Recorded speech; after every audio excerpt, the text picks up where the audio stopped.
Pets and mental health. A pet can be a great way and a great source of comfort and motivation. In many ways, pets can actually help us and save us from ourselves and help us live mentally happier lives.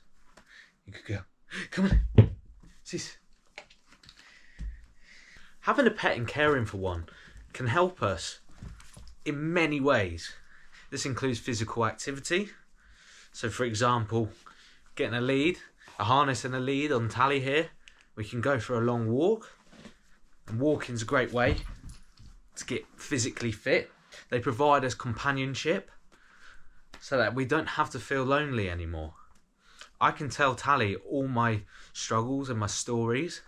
And the great thing is half the time she doesn't even know what's going on. But it's a good way for me to express what I'm feeling without judgment.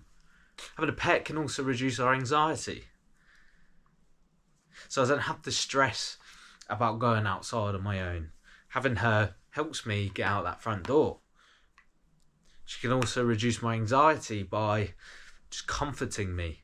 And for example, when I'm sleeping in my bed, if she senses that I'm about to have a nightmare, the dogs are really smart in terms of being able to notice these little things that go on in our body, and she'll lick me awake. And yes, it can sometimes be annoying, but actually what she's doing is actually saving me from me.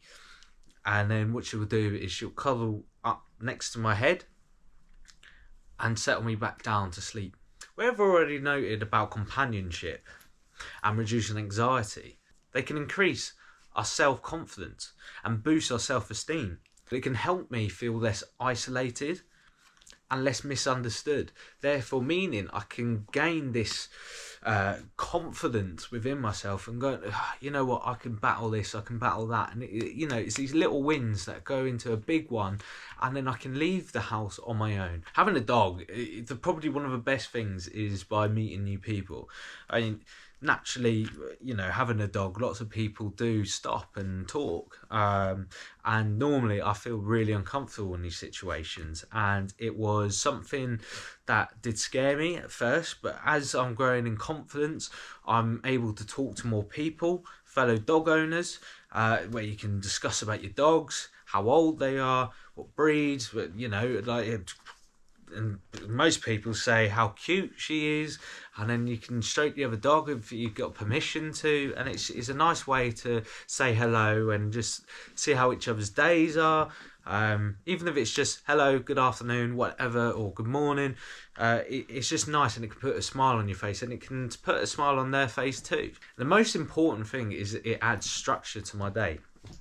If I didn't have Tally, I'd probably just be sat in my bed all day, pretty much every day, just, contemplating on horrible thoughts, possibly even acting on some, and, having that structure where I know I have to get up and give her water or give her a breakfast or dinner, go for a walk, have some physical activity with Tally.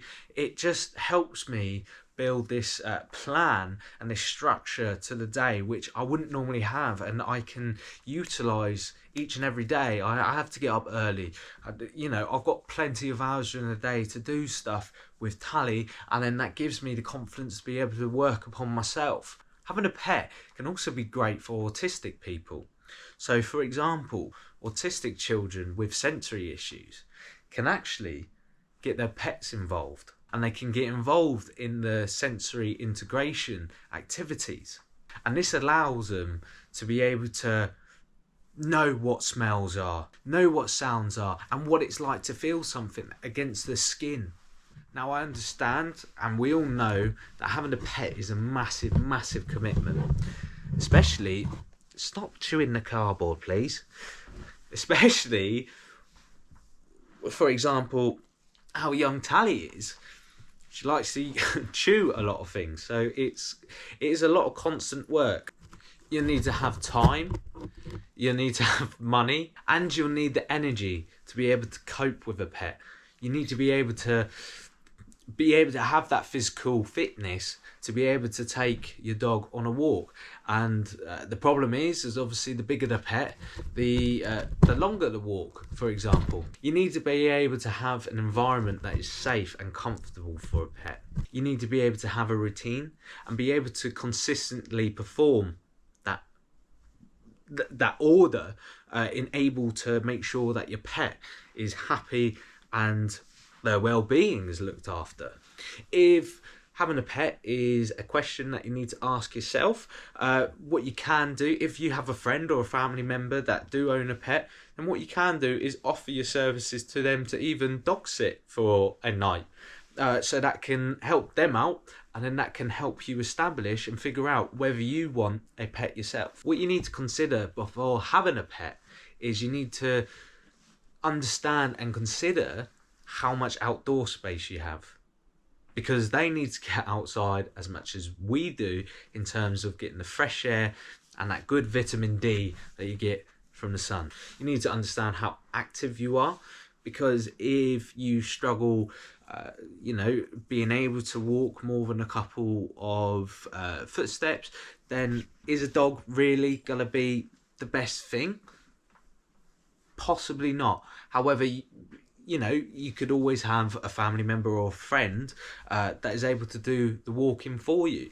It doesn't necessarily mean you have to be able to walk more than 10 meters, but it might be useful and helpful so that you don't have to rely upon anybody else. You need to understand how much time you need to spend with your pet. You have to be able to train them. You have to be able to comfort them. You can't leave them too long, otherwise it's not fair, because obviously they don't understand. They need to be able to go to the toilet. They need to be able to have food and water. So it's quite a lot of your own time spent looking after your little pet. And the big point is understanding whether you're financially suitable to be able to have a pet. Obviously, you've got to think of vet bills, you've got to think of food, you've got to think of travel, sometimes kennels, if you're going on holiday. There are thankfully some charities that are able to help with the costs of vet care. However, that does depend on location and other circumstances. The animal charity PDSA have other information that may be relevant and helpful for you to be able to understand more about looking into having a pet. The great thing is, if you can't have a pet, whether that be your housing circumstances, financial, being able to have the time to spend with the pet, then not always lost. Thankfully, you probably have a friend or a family member that does own a pet, so you're more than welcome, I'm sure, to be able to ask them whether you can look after the pet, or even just come round for a couple hours and dog sit or cat sit, whatever pet they have, and that will be able to allow you to have that emotional connection with said pet.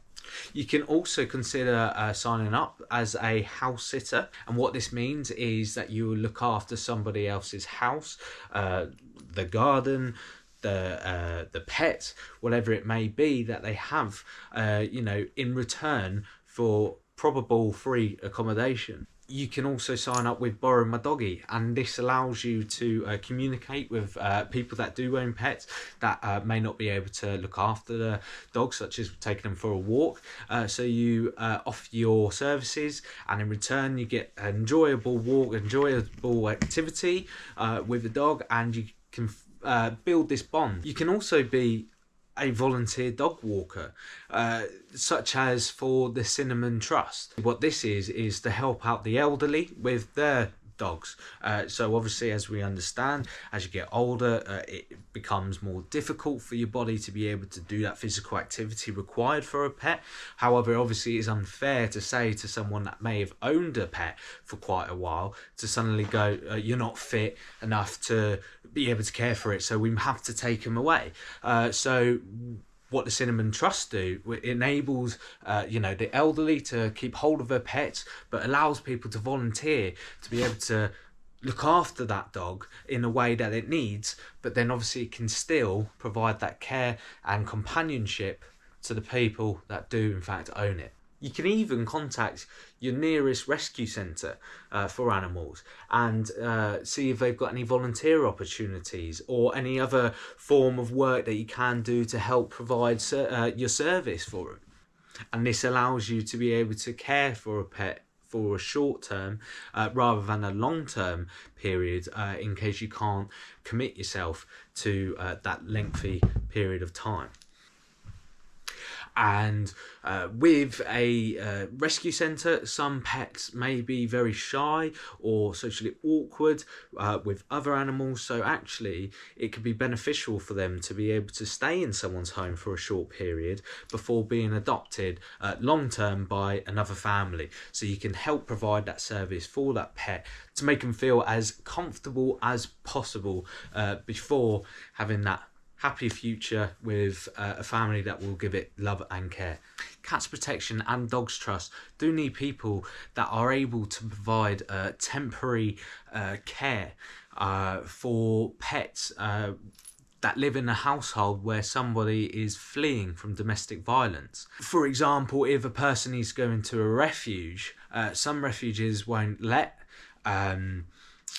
people have their pets. So, you know, like, say for example you're fleeing yourself and from a domestic situation and you can't have your dog with you. So what these organisations do is find people that are able to provide temporary care for your pet, so you know that they're safe and you'll be able to reconnect with them once you're in a better situation.